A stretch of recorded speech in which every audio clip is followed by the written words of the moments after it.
From WRAL News and the Capital Broadcasting Podcast Network, this is your coronavirus news brief for Monday, May 10th. I'm Ken Smith.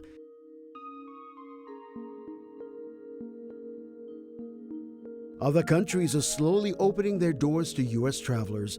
The European Union just announced it will open to vaccinated tourists this summer.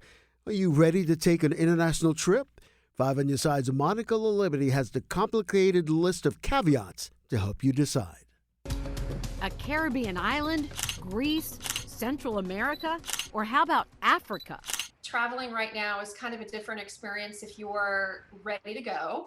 Jeannie Polachek is a travel agent and tourist just back from an adventure in Kenya, one of the countries now open to Americans. You need to know before you go as to what the destination expects of you as a traveler in terms of the pre-COVID testing that's required, or are you going to have to quarantine on arrival, and what type of test do you have to take? Requirements and restrictions vary by country.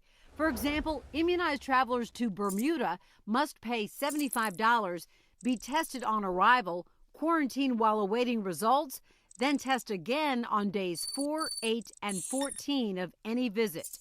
The British Virgin Islands require a $175 fee, a negative COVID test, plus a 4-day quarantine. To go to Turks and Caicos, you must have health insurance to cover COVID-19 illnesses. Puerto Rico just started $300 fines if you arrive without a negative COVID test. Mexico and Costa Rica have no COVID testing requirements to enter. But everyone 2 or older flying to the U.S. must have a negative test taken within 3 days of the flight. That includes vaccinated U.S. citizens. Polachek told us about a travel agency client who learned you cannot board a commercial flight if you test positive for COVID. The kids and the husband tested negative, but the wife tested positive. And so she had to stay at the hotel property until she could produce a negative test. It may sound okay to do that. Oh, but you're not going to be able to go down to the pool or down to the beach because they don't want you outside of your room spreading COVID, right?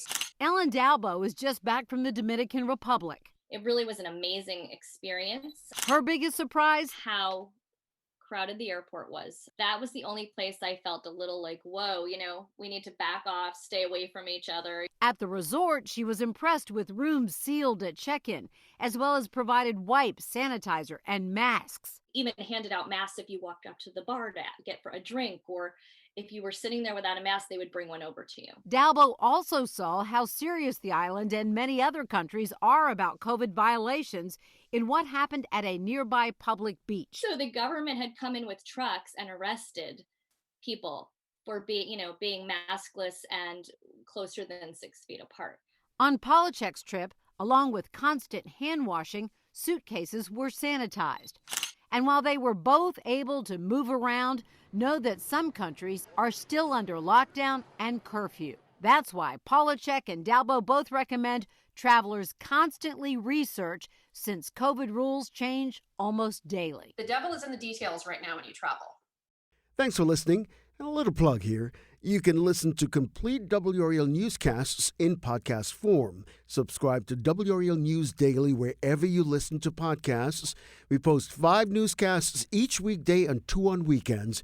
You'll get all the news, weather, and sports you would ordinarily get on television, but in audio form. Just search WRAL News Daily.